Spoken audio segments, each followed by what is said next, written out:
Oh, yeah. Welcome back, everybody, to episode number 13 of the Faith in Whatever podcast. I am your host, Josh Carmen, a.k.a. moderator extraordinaire, and you can find me on Twitters at Josh_Carmen. Is that twitters.com? Yeah, Twitters with an S. No, just twitter.com. We are all back together again. It has been a long time since we've all been hanging out here. Props to Chris and Garrett for having perfect attendance. Actually, just Chris for having perfect attendance thus far. Garrett missed week 1. Okay. So it's good to be back together.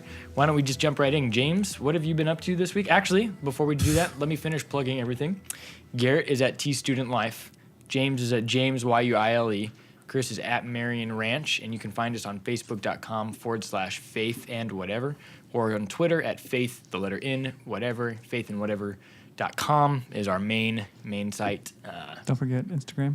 And we are on the Instageezy.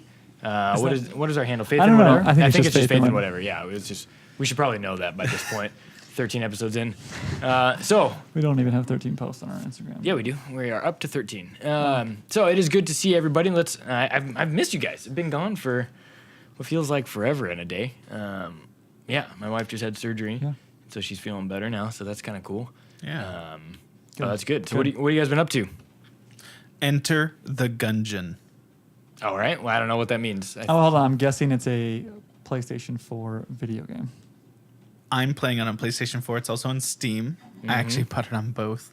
So you can have it always with you at all times. I'm just gonna smile this whole podcast. That would be a good.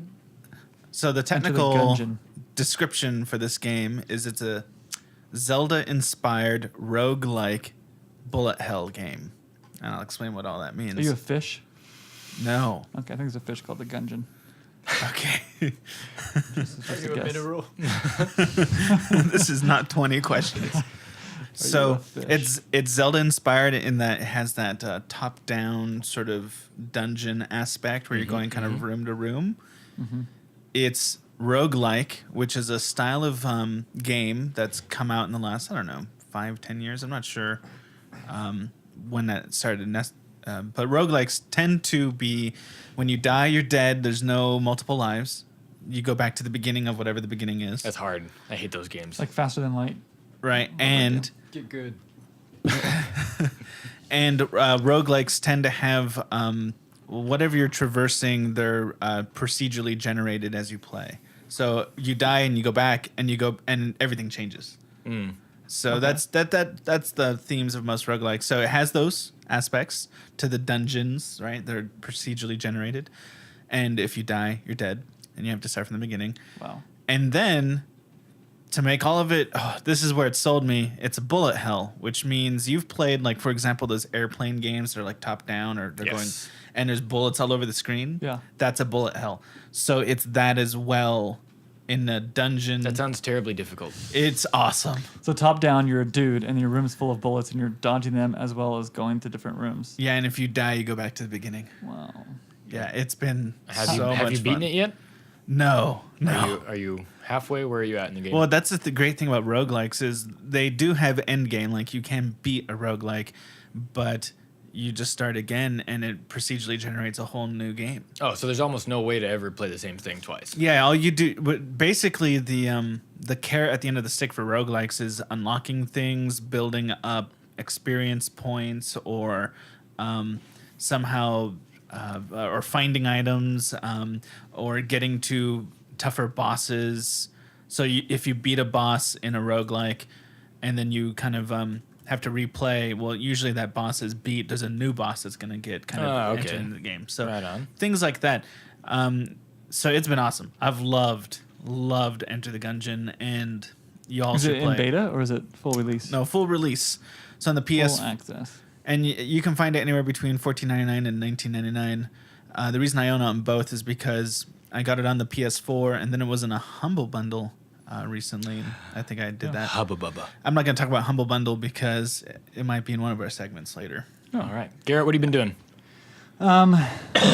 Just finished my class. I have a break. No school. I'm looking forward to that. How long are you off for? A week. Oh, nice. I'm reading I won't say a sequel, but I'm reading the second book of a very interesting book that I read a few years ago by Jeremy Robbins, and it's called The Didymus Contingency. Okay. And it's a fiction, and it's about these... Didymus is as in twin? I don't know. I should know that. Let me tell you the context. And Okay. Maybe. They are some physicists who invented time travel, right? And one of them is a Christian, and the other is an atheist-born Jew. Jew-born atheist? I don't know. And on a drunken stupor, his wife was killed. She was on a mission trip. He decides to come back to the office, break into the office, and steal the time machine and prove that Jesus didn't exist. Oh, nice. So he goes back in time. Did it work? And, yeah, you have to read it and find out. All right. So I really liked it. It was really obscure. I mean, it was his first or second book. I mean, he's a screenwriter by trade, a screenwriter. He's Christian. I'm reading a second book. I have known nothing about it so far. They've discovered a mammoth fossil. I don't know anything about it, but I was very hesitant to go back because his other works weren't quite as highly critically acclaimed as his first one. Okay. But I was in the middle of the Expanse series, and I just couldn't handle any more like arguing about where they should go with the next destination of their rogue spaceship. So I'm like, I just needed a break from the Expanse, and so yeah, I'm on chapter 1 literally. So You likely said this, but is this a Christian author or yeah, not? yeah, Okay. he is. He writes. So he's not going to disprove Jesus in his book. No, so the opposite don't happens to that in his first. Hey, book. don't spoil it. All right, all right. No. But based on the title, I can already theorize quite a bit. Yeah, so it's really really cool twist on basically the gospel, and fairly biblically accurate. There's quite a few liberties when they start meeting and talking to Jesus. He finds out that Jesus really is white, blonde-haired, blue-eyed, Yeah, we'll see. strikingly handsome. So the cool thing about the Didymus contingency is at my church I've been asked to recommend some books for a little bookstore that we have, and all the other pastoral staff are recommending books, and I said, is there any fiction? I'm like, no, it's all like self-help, like church books, ministry books, and I'm like, okay, teens are like gonna walk in that bookstore and go, this is not for me. Like I do not. Joel Osteen, The Life You Want. Okay, none of that. But like Next Worship, Postmodern Children's Ministry, and I'm like, teens are gonna think that this bookstore is completely irrelevant. So I added 2 fiction books. One's a Ted Decker book, and then this book. And someone bought one today. She said she liked fiction, and I said, if you can handle a little bit of time travel, then you'll probably like this one. Huh. So it's cool. I'll tell you how this new one is. Very good. Chris, what have you been doing? I played a gig this weekend, actually. Oh, nice. With my band, the Digadoos. We play some, it's swing, but it's really sloppy, so we call it like punk swing. What do you play? I play guitar. Swing. And we have a friend, Swing. a friend of all of us in the band. He, Acknowledge me. I won't. I refuse. He has spina bifida, and so we're playing a fundraiser benefit to help him cover some of his medical bills. I think he just had his 30-something surgery. Wow. He's had a lot of surgeries. Man. But he's a good dude, and he stays positive, and that's his whole thing, is staying positive and encouraging other people to stay positive, and it's really cool. He's kind of built this following on Instagram and Facebook, and he meets with kids who have similar afflictions and encourages them. And one thing that struck me as really interesting is that how much it encourages their parents, too, because he's in his early 40s now, and he's still living a very full life. He gets out and he skateboards whenever he can. He goes to concerts, and he has friends everywhere he goes. And so it's a great encouragement to the children and to their parents. Yeah. So it was great to be able to at least do a little something to try and help a guy like that out. Cool. That's excellent. That is absolutely excellent. Did I just bump something? I think so. I love fashion, and I love clothes, and I love reading about clothes. So the week of this podcast, I wear recording, clothes. and Yeah, we have yes, something in something in common. There, the top 10 style trends from Men's Fashion Week is out, and I'm just excited about learning how to thriftily add these colors and these pieces to my repertoire. Oh, there's some you without like and some you spending think lots of are money. just ridiculous. Yeah, there's a few. So there's a top 10, so I won't go through all 10, but emerald green is the color for this year. Is like is one of I don't know if I ever like the worn really that. bright colors. You are like Mr. Banana Republic.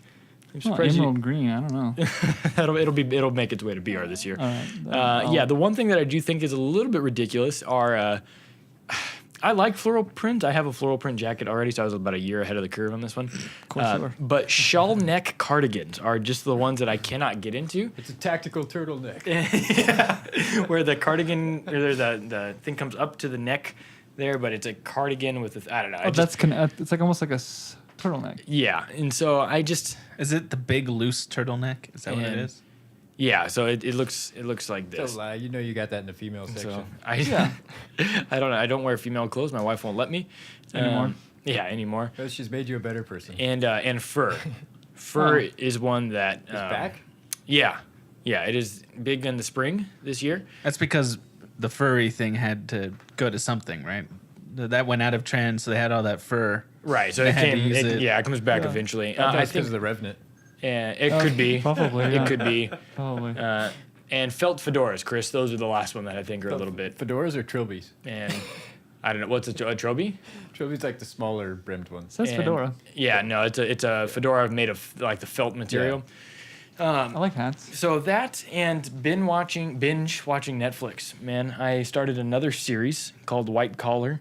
Oh, my color's so good. And I just finished it. Let's see, I've been watching it for 7 days, and I'm in the last season. Yeah, we didn't finish it. So it's pretty spectacular. Nothing to do with anything. So I have a confession from last week. what? I wasn't here.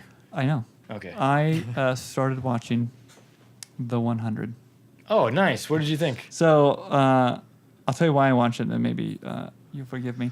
On Reddit, there was a post on Reddit that Stephen King had tweeted that The 100 is one of the best shows he's ever seen. So there's all this conversation on Reddit, like. That's the stupidest thing I've ever heard. right. So Well, he is getting up there. Maybe he's starting to. Handedly. Did he write a book called The 100? Is it based on something that he wrote? no. Okay. And so people on Reddit were like, "No, it's great." And like, "This is trash," So someone said that the liked about the show is that they went. I didn't know they'd go there. Was a quote that I read 3 times on the Reddit post. So I'm like, Michigan. So I'm like, this is interesting. So I'm on episode 2 or 3 or whatever. When I binge watch things, it takes 3 years. Does that count as binge watching? No. Not really, no. No. So In fact, that's the opposite of binge watching. all right, fair enough. So I'm. Binge We moderation. can talk about it. I It's- literally. Okay, you want to see the funniest part? Is like, when it says like when you go to an episode that you hadn't seen in a while, it says resume. It's literally the cliffhanger from the entire season. So there's a kid across from the river, and it's like press resume, and he's like, hey, and then a spear straight to the heart, and I'm like, oh. Yeah, he doesn't die. He's a pretty pivotal character in the next There's 2 other seasons. people, but that's the time they introduced the fact that there's other people alive on Earth. I literally had stopped watching it 2 months ago, at 2 seconds before the Yeah. entire show changed. It's Yeah, funny. it's an interesting series. It's not worth spending segmental time on. So let's keep right on moving here. I agree. We'll talk about it off air. Okay. Let's do this. AEI.org. Look for these links in the YouTube descriptions. We are going to be very adamant. We never about, put them in there. I did. I started putting the religion ones in. No, I've never heard of AEI. Have any of you guys? No, American Enterprise Yeah, earlier when you talked Institute.org. It seems to be I mean, I don't know what probably kind of, more on the conservative side. But it's a public policy blog from AEI. So whatever that is. This is an interesting little article. We'll spend probably about 10 minutes just talking about this real fast. It's 18 spectacularly wrong apocalyptic predictions made around the time of the first Earth Day in 1970. Nice. This is great. I'm all about this. Number 1, Harvard biologist George Wald estimated that, quote, civilization will end within 15 or 30 years unless immediate action is taken against problems facing humankind. Oh, wow. Wow. Yeah, that's Go us. And we've outlived his prediction. So take that, George Wald. You're probably in your grave because you're old and dead. Take that. Number 2, well, that's what you get for being wrong. I mean, in a lot sucker. of ways, his civilization ended. And too soon. Too soon. Not cool. He's like, I'm alive. We are in an environmental Died in crisis. 97, by the way. and- okay, thank you for fact checking us. Yeah, don't care. All right. 2, we are in an environmental crisis which threatens the survival of this nation and of the world as a suitable place for human habitation, wrote Washington University biologist Barry Commoner. So very gloom and doom so far. That was the theme of Early Earth Day. It's that everything's going to hell unless we make big changes. So you got to get funding somehow. Yeah. I mean, couldn't the argument be made that maybe things were banned and things started changing because of various? A lot of things policies? did change. The smog situation in this Just world watch is Anchorman. They were way throwing trash better. everywhere. That's And true. now no one litters. Yeah, the smog situation is a lot better. Like even when you look at like any particular city, there's many cities that have terrible smog, but compared to the smog in the 70s, Here's a good one. way improved. Didn't your family start the EPA? Yeah, I know. There's some rumor, something like that. Okay. This isn't. Yeah, sorry, Chris. This is an important one. Paul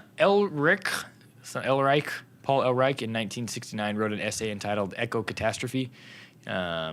He sketched out his most alarmist scenario for the 1970 Earth Day issue of the Progressive, assuring readers that between 80 and 89, some 4 billion people, including 65 million Americans, would perish in the quote "Great Die-Off." Still waiting. Is that like That's right up there with Pastor Chuck's prediction about Jesus coming back in 1981.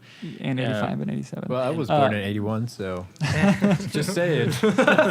Nobody's ever seen me and Jesus in the same room. That's funny. sad. The No, great that's sad, die-off. actually. That's like when you have a standing body of water and there are too many fish are born and then they all absorb the same amount of oxygen and then they all die off and then the few survive. Like, yay, more air. Yeah, and then Elric gets more specific in 1970, Oxygen. claiming that air pollution is certainly going to take hundreds of thousands of lives in the next few years alone. He sketched a scenario in which 200,000 Americans would die in 1973 during smog disasters in New York and LA. What is a smog disaster? I think LA just constitutes as a smog disaster. Well, to James's point, I mean, maybe if it was going to keep getting the way worse. Well, this sort continuing of the way that it was. I mean, smog regulation of cars started around this time. 73. Yeah, and because as annoying Chris as is still mad smog about it. regulation is, as much as I hate smog checks, they really have cleaned up the air quite a Yeah. bit. You can actually look at photos and videos of LA pre-smog check regulation days, and there's a stark contrast in the amount of smog in the air. I've heard stuff that like automobile emissions only count for like 6% of all air pollutions. Well, that's or if you're smog. thinking in terms of the whole world, but what about one local area, right? Yeah. So it's like LA isn't the whole world, but in the Yeah, I mean, in the limited context of Yeah. LA, there's smog is I mean, a lot of cars. Yeah, no, Cars you're create right. the smog. And like a lot of people think that I don't like smog regulations on cars. And that's not actually true. I don't like Cars. I don't like environmental programs that end up getting politicized and used for certain people's gain, Right. which often happens now with the California Air Resources Board. carb. Yep. You could go to killcarb.org to find out more. Is that a real thing? Yeah, it's a real I'm site glad- where I'm they glad you document plugged all that. the corruption of the California Air Resources Board. That's pretty good because I try to buy car intake modifications and they have to be carb certified and then cost a bunch of money. Yeah, the stupid thing is a lot of times like it's not even a part that actually affects how the car. yeah. It's emissions just like a would be supercharger. red. What does that even matter? No, but Okay, not a supercharger, but yeah, don't want to get too sidetracked. No, that's perfect. Okay. Ecologist Kenneth Watt declared by the year 2000, if present trends continue, we will be using up crude oil at such a rate that there won't be any more crude oil. You'll drive up to the pump and say, "Fill her up, buddy," and he'll say, "I'm very sorry, there isn't any." Harrison Brown. When did this happen? Yesterday. Wow. Jeez. all Didn't see that coming. Harrison all Brown, a scientist at the National Academy of Sciences, published a chart in Scientific American that looked at metal reserves and estimated that humanity would totally run out of copper shortly after 2000. Lead, zinc, tin, gold, and silver would be gone before 1990. So Wow.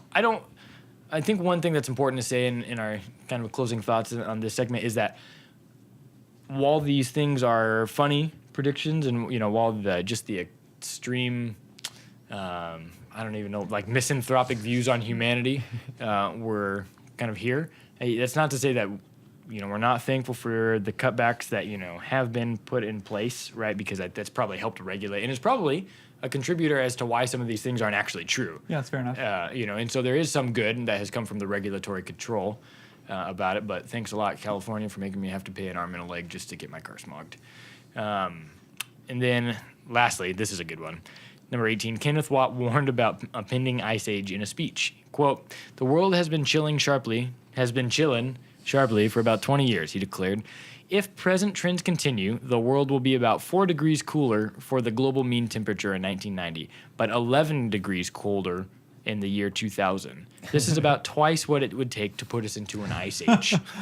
I wish that were true. So it's been real hot lately. in Fullerton, where a lot of us spent some time, it was like 117 degrees just 18 minutes ago. So that kind of I don't think any of that is true. is not true. Well, I wasn't in Fullerton 18 minutes ago, but when I was doing my undergrad there, it would just be, I mean, we'd be walking around in November and it would still be 111 degrees. I got some trivia for you. I was married on the hottest day in LA in recorded history. Really? Yeah, and it kept that record for about 5 years or so, and then there was one day that beat it by a degree later. But yeah, for a while I was married on that record day.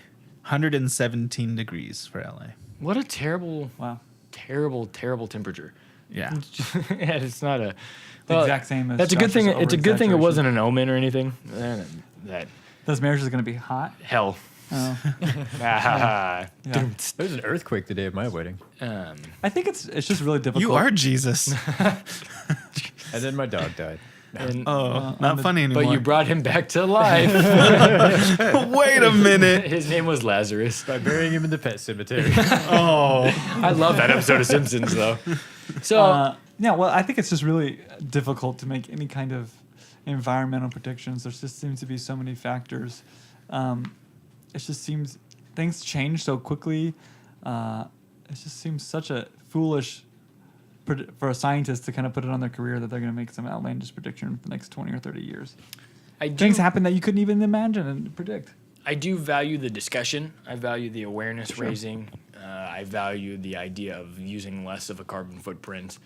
I value, but those things that I do individually don't seem to make a huge difference. But I think especially ethically in terms of our theology of ecology, and this will come back later as we talk about this some more in later segments. But the idea of taking care of what we've been entrusted with, right? If we take Genesis 1 literally, in the sense of the command from God, there's an idea that says we're responsible for creation, and we should be doing what we can to make sure that those things are 2 and 3, regulated by the well. way.